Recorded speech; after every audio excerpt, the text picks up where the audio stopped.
오늘은 해방촌에 왔습니다. 이 해방촌에 가려면 이 보통 고바위 언덕을 오르거나 긴 계단을 또 타야 합니다. 아시죠? 제가 제일 싫어하는 계단. 근데 마침 여기에 이렇게 엘리베이터가 있네요. 여기 108계단이라고 하는데 근데 또 알고 보니까 이 계단이 일제강점기 때 경성 호국신사라는 곳으로 향하던 그 길이었대요. 그 길을 이렇게 계단으로 만들어 놨다고 하더라고요. 뭐 조금 찝찝했는데 뭐 무슨 상관이 있겠어요. 이제 지금은 그냥 사람들이 오르내리는 길이다, 뭐 그걸로 된 거죠. 뭐 그죠? 뭐 아무튼 이 엘리베이터가 만들어진 이후에 사람들이 이렇게 편안하게 집으로 갈 수 있게 돼서 뭐 그나마 다행인 거죠.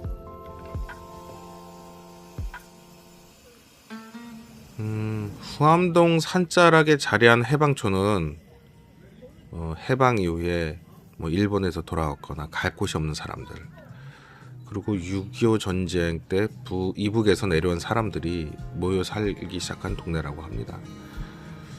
근데 이름은 해방촌이지만 해방과 가장 멀었던 곳이기도 하다, 뭐 이런 얘기도 있습니다. 이 계획된 마을이 아니라 살기 위해서 모여든 자리라서 길은 온통 꼬불꼬불하죠. 근데 여기 이 길을 이렇게 걸어봤는데 여기는 사실 등성이 제일 위에입니다. 그래서 그런지 외국 유럽의 한 거리처럼 이렇게 길게 뻗어 있고 제일 끝에는 교회가 보이죠. 굉장히 독특했습니다. 사실 이 해방촌은 원래는 일본군 사격장이었다고 해요. 그리고 그 밑으로 미국 기지가 들어서면서 오랫동안 묘한 공전이 이어졌습니다. 까끌레 헤어샵.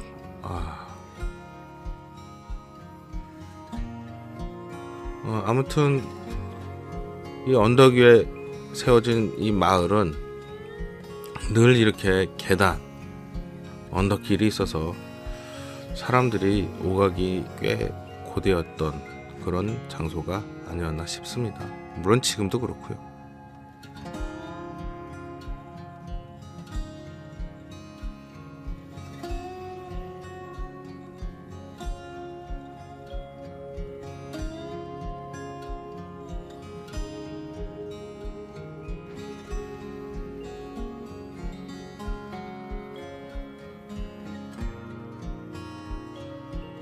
좁은 골목길들을 이렇게 따라가다 보면 또 묘한 장소가 나옵니다.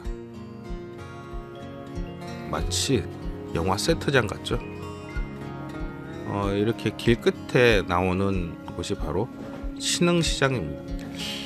아마도 해방촌의 시간을 가장 잘 보여주는 곳이 아닌가 싶습니다.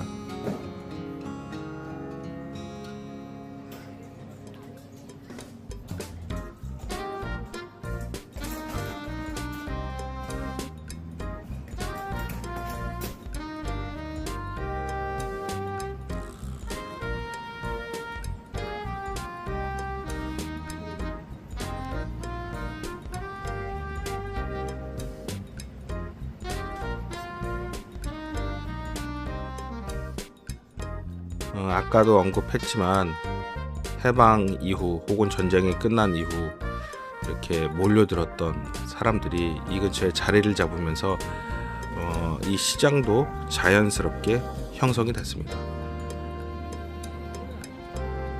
처음서부터 이렇게 계획된 시장이 아니었던 거죠. 뭐 사실 대부분 시장이 그렇지 않나요?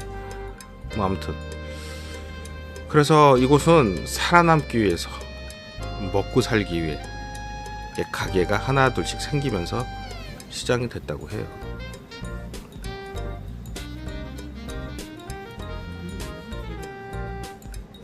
그래서 골목은 좁고 구조는 정돈되지 않았고 또 이렇게 층층이 쌓인 흔적이 그대로 남아 있습니다.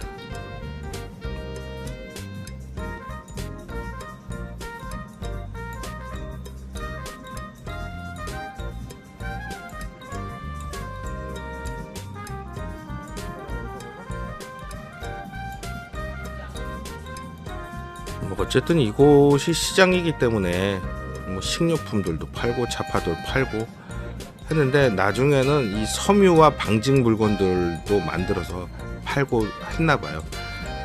그리고 뭐 수출도 많이 해서 하여튼 서민들한테 많은 도움이 됐던 시장이었던 것 같습니다. 근데 시간이 흐르면서 사람들의 발길이 점점 줄어들었죠.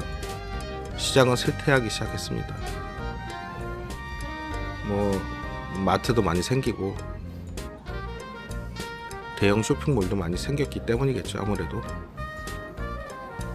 근데 이 상인들은 가만히 있지 않았어요. 뭔가 해봐야겠다라는 판단을 해서 이 빈 가게에 카페와 식당에 들어서고, 젊은 창업자들이 하나둘씩 모이면서 이 신흥시장은 다시 조금씩 숨을 쉬기 시작했습니다. 그래서인가 이 시장은 전통시장도 아니고, 그렇다고 완전히 새로 만든 상권도 아닙니다. 그저 과거의 생활 위에 현재의 감각이 덧입혀진 공간이다. 이렇게 볼 수가 있겠네요. 뭐 낮보다는 밤이 더 화려하다고 해요. 저는 밤엔 피곤해서 밤에까지는 안 있었습니다. 밤엔 자야죠.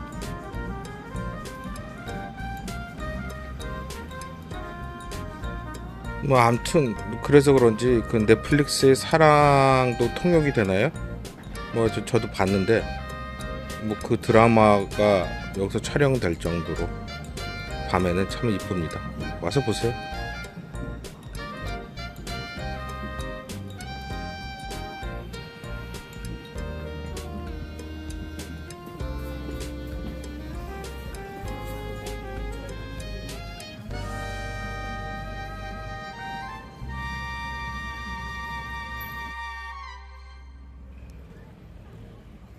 신흥시장 바로 옆으로 나와보면 이렇게 커다란 길이 보이는데, 이것이 바로 오거리입니다. 이렇게 봐서는 잘 몰라서 제가 지도를 띄웠는데요.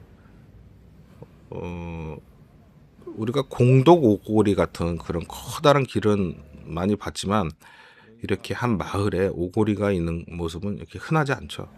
얼마나 복잡하게 마을이 이루어졌는지를 단적으로 보여주는 것 같습니다.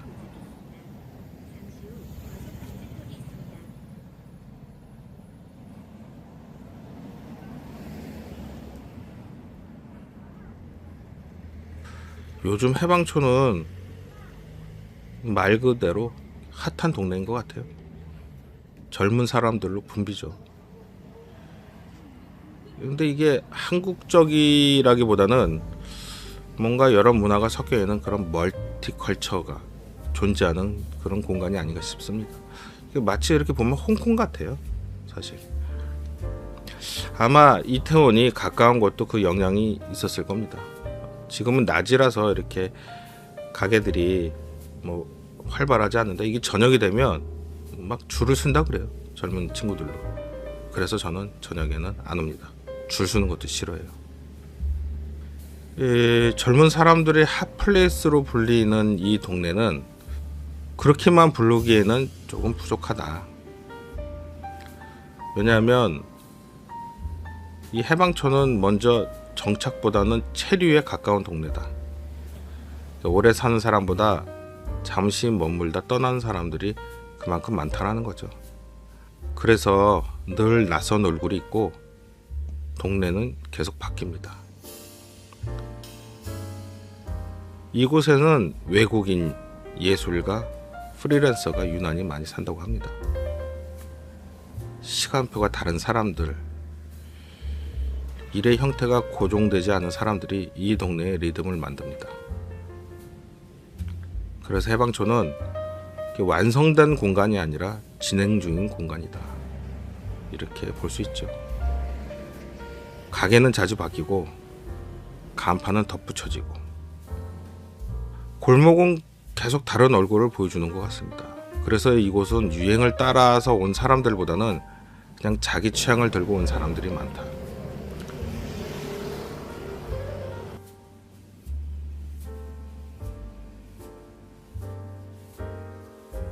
여기 뭐 이렇게 이용원하고 미장원처럼요.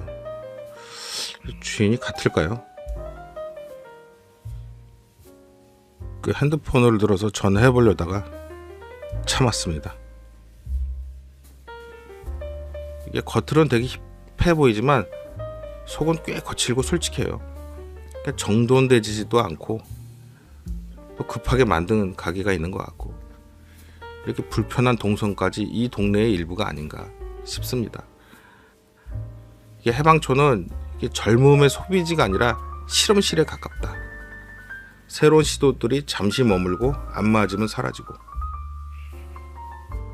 그래서 해방촌은 늘 붐비지만 완성되어 있지 않는, 아마 미완성의 상태가 이 동네의 가장 큰 매력이 아닌가 싶습니다.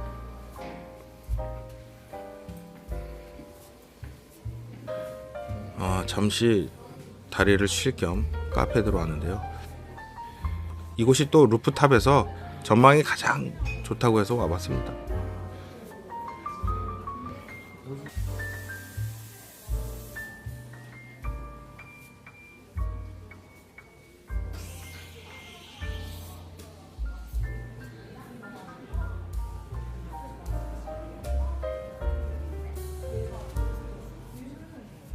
테이블 색깔이 열정적이죠.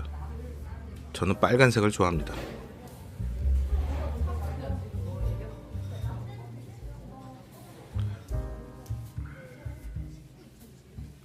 오늘도 역시 천사와 함께 하고 있습니다.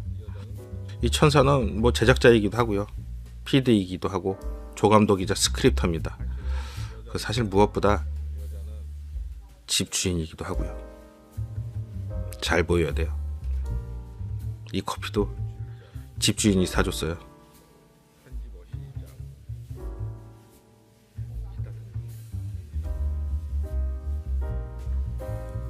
해방촌에는 유난히 어디에도 뿌리 내리지 못한 사람들이 많이 모이는 것 같습니다. 그리고 아직 자리를 찾지 못한 사람들, 이거는 우연이 아니죠. 이 동네가 처음부터 머물 곳이 없던 사람들의 선택지였기 때문인 것 같습니다. 그래서 이곳은 오래 사는 사람보다 잠시 머물다 떠난 사람들이 많고, 해방촌은 지금도 누군가의 목적지가 아니라 잠시 숨을 고르는 경유지인 것 같습니다. 오늘 여행도 이렇게 해방촌을 바라보며 마무리하겠습니다. 좋아요, 구독 부탁드립니다. 안녕.